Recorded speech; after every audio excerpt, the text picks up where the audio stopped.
Le grand voyage de mon époux s'est achevé il y a 5 ans, du moins c'est ce que le monde entier croyait. Chaque mois, avec une régularité de métronome, j'envoyais 200 € à mes beaux-parents pour honorer une prétendue dette d'honneur. Un jour, ma voisine du rez-de-chaussée m'a glissé à l'oreille. Cesse de leur verser ton sang et regarde les images de la caméra de protection. Le lendemain, j'ai visionné la séquence. Ce que mes yeux ont découvert a glacé mon âme instantanément.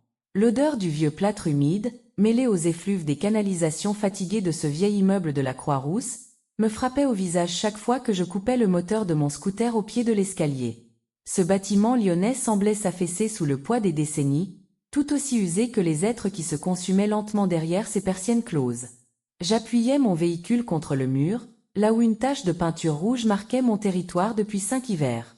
C'était le 5 du mois, le jour où moi, Marguerite, veuve de Bastien, je devais accomplir mon devoir. Payer les créances de celui qui n'était plus là. 5 étages sans ascenseur. Je réajustai mon sac à main, sentant l'enveloppe épaisse contre ma paume. 200 €. Pour les nantis, c'était le prix d'un déjeuner, mais pour moi, c'était un 6e de mon modeste salaire. C'était l'argent du lait pour mon fils Théo, ses cours de soutien, son club de sport. 5 ans auparavant, pour que Bastien puisse tenter sa chance en Suisse, ses parents avaient vidé leurs économies de retraite. 12 000 € au total. Le jour où Bastien est parti pour son ultime repos, sa mère m'avait pointé du doigt, m'accusant d'être la raison de son exil et de sa perte de souffle. Elle m'avait contrainte à porter la responsabilité financière de ce drame. J'avais accepté, voyant en cet acte une ultime preuve de loyauté envers mon foyer et un moyen de protéger la paix de mon fils. L'escalier était un puits sombre, à peine éclairé par quelques rayons de soleil filtrant à travers les vitres encrassées. L'écho de mes pas sur les marches de pierre résonnait comme un décompte. Tac, tac, tac. Chaque marche pesait comme un poids mort. Au premier, le poste de radio de la concierge hurlait. Au deuxième, une odeur de chou brûlé s'échappait d'une fente. Au troisième, un jeune couple s'écharpait pour une facture de chauffage. Mais au cinquième, là où résidaient Marcel et Yvette, le silence devenait total, une atmosphère de tombeau. Je frappai 3 coups secs. Toc, toc, toc. Le silence perdura. Je savais qu'ils étaient là. Ils ne sortaient jamais. Marcel souffrait de ses articulations et Yvette se plaignait sans cesse de vertiges imaginaires. Ils vivaient comme des spectres dans cet appartement aux volets clos. Après une minute interminable, j'entendis le frottement des pantoufles. Le bruit du verrou qu'on tire fut sec, comme un craquement d'os. La porte s'entr'ouvrit à peine, laissant apparaître le visage parcheminé et morose d'Yvette. Elle paraissait avoir pris 20 ans en un lustre. Ses yeux, cerclés de noir, me fixaient avec une suspicion féroce, comme si je venais lui dérober son souffle. « C'est toi ?» Sa voix était rauque, dénuée de toute chaleur. « Bonjour Yvette. Je vous apporte la contribution du mois. » Je m'efforçais de garder un ton neutre, malgré la raideur de mes muscles. Elle tendit une main noueuse, traversée de veines bleutées, et se saisit de l'enveloppe avec la rapidité d'un rapace. Sans un merci, sans un regard pour le contenu, elle glissa l'argent dans la poche de son tablier. « Comment va Théo ?» demanda-t-elle sans me regarder, son regard fuyant vers l'escalier derrière moi. « Il va très bien. Il demande souvent après ses grands-parents. Ce week-end, si vous le souhaitez, je peux vous l'amener pour la journée. » Le visage d'Yvette se remplit d'une angoisse soudaine. « Non, non. Ton beau-père est au plus mal et j'ai une migraine affreuse. Un enfant ferait trop de vacarme. Nous t'appellerons quand nous irons mieux. » La même excuse, depuis 60 mois. En 5 ans, le petit Théo n'avait franchi ce seuil que de rares fois, et chaque visite était écourtée sous un prétexte fallacieux. Je baissai la tête, avalant l'amertume qui me montait à la gorge. Par maintenant. Les courants d'air vont me rendre malade, trancha-t-elle avant de claquer la porte. Le verrou s'enclencha avec un bruit définitif. Je restai là, pétrifié, fixant le bois bleu décoloré. Aucune invitation, pas même un verre d'eau. Je plaquai mon oreille contre la porte, espérant entendre le son de la télévision ou la voix de Marcel. Mais rien. Un silence de mort, comme si cette maison dévorait chaque bruit de vie. Je descendis dans la cour, éprouvant le besoin vital de respirer un air moins vicié. Le soleil déclinant peignait des taches de lumière sur les pavés moussus. Alors que je m'approchais de mon scooter, une main ferme se posa sur mon poignet. Je sursautai. C'était Madame Lefebvre. Ancienne gestionnaire de l'immeuble, elle conservait, malgré sa retraite, une aura de commandement et un goût prononcé pour l'observation des âmes. Elle m'entraîna vers un banc de pierre sous un vieux tilleul. « Ma petite Marguerite, murmura-t-elle avec une mine mystérieuse. Tu travailles comme une forcenée pour soutenir des êtres qui ne le méritent pas. Écoute-moi bien. Le mois prochain, ne leur donne pas un seul centime. » Je fronçai les sourcils, dérouté. Pourquoi dites-vous cela? C'est ma dette, c'est pour Bastien. Ses yeux s'agrandirent, fixés sur les miens. Sa voix, bien que tremblante, était chargée de certitude. On dit que les disparus ne reviennent jamais. Mais parfois, ils ne sont jamais partis. Tu n'as rien remarqué? Cet appartement est plus silencieux qu'une cathédrale le jour, mais à 2 heures du matin, j'entends des pas. Des pas lourds, ceux d'un homme jeune. Un frisson parcourut mon échine. Une nuit, n'arrivant pas à dormir, je suis sorti sur le balcon pour fumer une cigarette. J'ai vu l'ombre d'un homme monter au 5e étage. Sa démarche m'a glacé le sang. Il inquiet de la jambe gauche, exactement comme Bastien après sa chute de moto autrefois. Et le plus étrange, c'est que cette ombre n'apparaît que les nuits où tu viens déposer ton argent. J'étais paralysé. Bastien était censé avoir perdu son souffle lors d'un accident de chantier en Suisse. Un représentant de l'entreprise nous avait même apporté l'urne contenant ses cendres. Vous vous trompez sûrement, Madame Lefebvre. Vos yeux vous jouent des tours. Elle me lança un regard acéré. Je suis vieille, mais pas sénile. Il portait une casquette, un masque, mais il a sorti une clé de sa poche et a ouvert la porte comme s'il était chez lui. Si tu ne me crois pas, vérifie par toi-même. La gestion vient d'installer une caméra de protection dans le hall à cause des vols.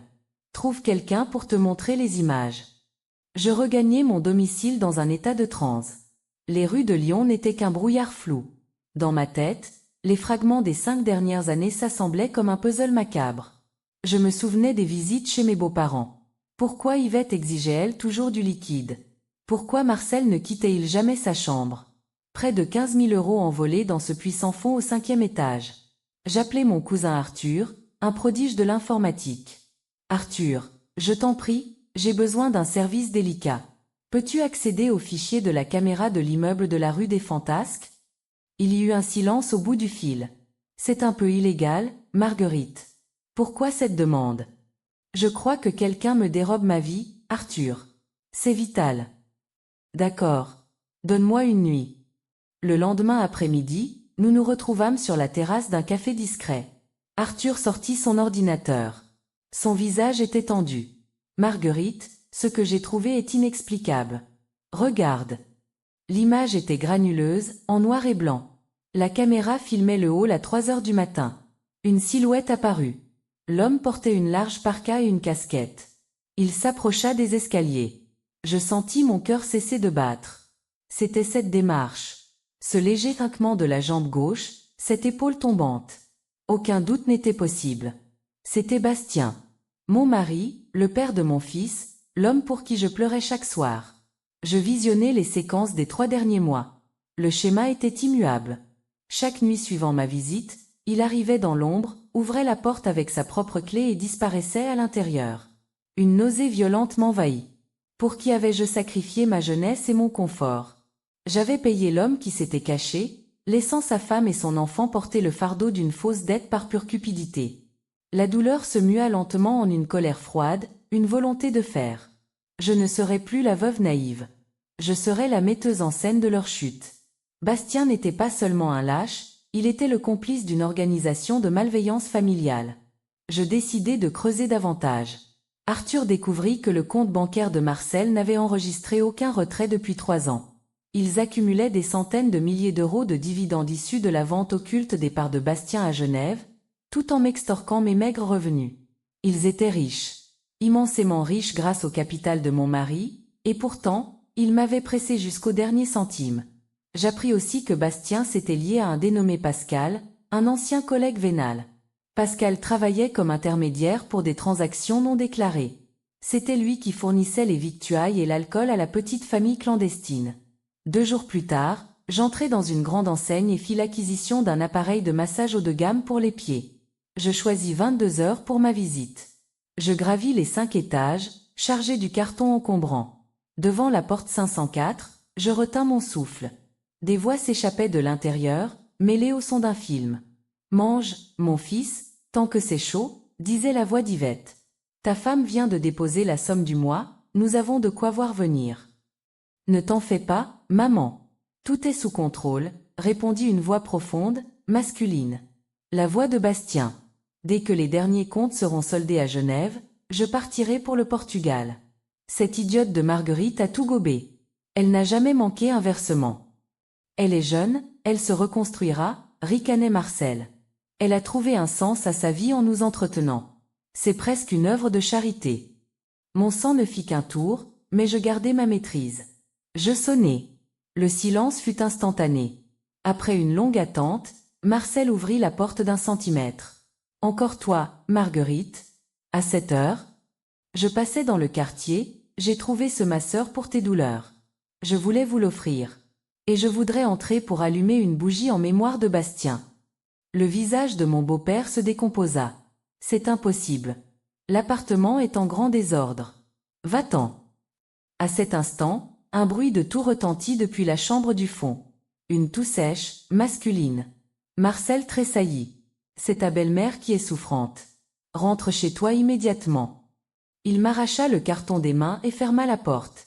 La présence de Bastien dans ses murs était confirmée. Je ne ressentais plus aucune pitié. Le lendemain, je me rendis au cabinet de Maître Renard, une avocate spécialisée dans les spoliations, les fraudes successorales. Je lui remis l'enregistrement d'Arthur et mon propre témoignage. Elle fut saisie d'indignation. C'est un acte de malveillance en bande organisée, une usurpation d'identité et une fraude aux assurances. Avec ces preuves, nous pouvons non seulement annuler la dette, aussi exiger la restitution de chaque euro avec des dommages et intérêts massifs. Nous avons coordonné l'intervention avec les forces de l'ordre pour la nuit suivante. Je voulais être présente. Je voulais voir leur visage quand le miroir se briserait. À minuit, les autorités encerclèrent l'immeuble. Une équipe monta au 5e étage, tandis qu'une autre se dirigeait vers le hangar où Pascal stockait les marchandises illégales. Je restai dans la voiture, observant la scène.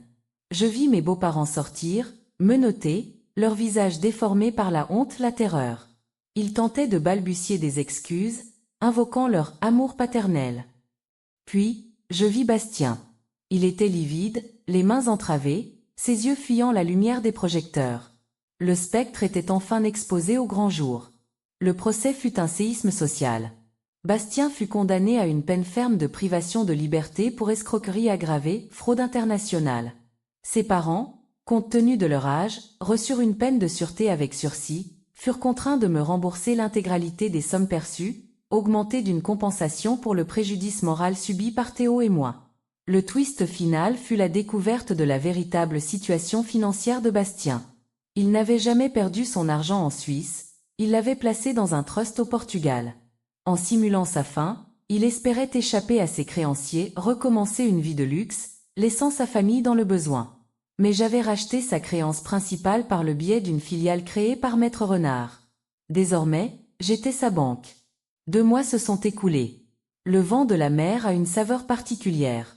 Il est salé, pur et honnête. Je suis assise sur la terrasse d'une petite demeure que j'ai acquise sur la côte normande, enveloppée dans une couverture de cachemire. Devant moi, l'immensité grise et puissante de l'océan. Dans mon ancienne vie, mon téléphone aurait déjà vibré 10 fois. Les exigences de Céline, les plaintes de mes beaux-parents. Mais aujourd'hui, mon appareil reste muet sur la table. J'ai pris une décision radicale. J'ai cédé 40% des parts de la manufacture de mobilier à mes employés les plus fidèles, ceux qui travaillent le bois avec respect depuis 15 ans. Ils ne sont plus de simples salariés, ils sont mes partenaires. Et le résultat est flagrant. La qualité n'a jamais été aussi haute et le chiffre d'affaires a progressé de 20%. Les gens protègent ce qui leur appartient. Je n'ai pas coupé le contact avec Théo, bien au contraire. Nous avons réappris à nous connaître loin de l'ombre de son père. Un après-midi, alors que je le ramenais de l'école, il me dit « Maman, tu as l'air différente. Tu as l'air libre. » Je le serrai contre moi, respirant l'odeur des fleurs de tilleul. Il avait raison. Je n'étais plus la femme qu'ils avaient essayé de briser. J'étais Marguerite, et ma véritable vie ne faisait que commencer. Le soir, je ne regarde plus les rapports bancaires. J'ouvre un roman que j'ai acheté dans une petite librairie de quartier. Je prends une fourchette pour déguster une pâtisserie fine, un éclair à la vanille que je ne partage avec aucun menteur. Ce plaisir simple est le plus précieux de ma vie. Je ne suis pas seule, je suis libre. Et la liberté est la meilleure des compagnies pour une femme qui a enfin appris sa propre valeur. L'histoire des Valois est terminée. Celle de Marguerite commence à peine sous le ciel étoilé de Normandie. Car si l'amour peut aveugler, la trahison, une fois surmontée, offre une vue imprenable sur l'avenir.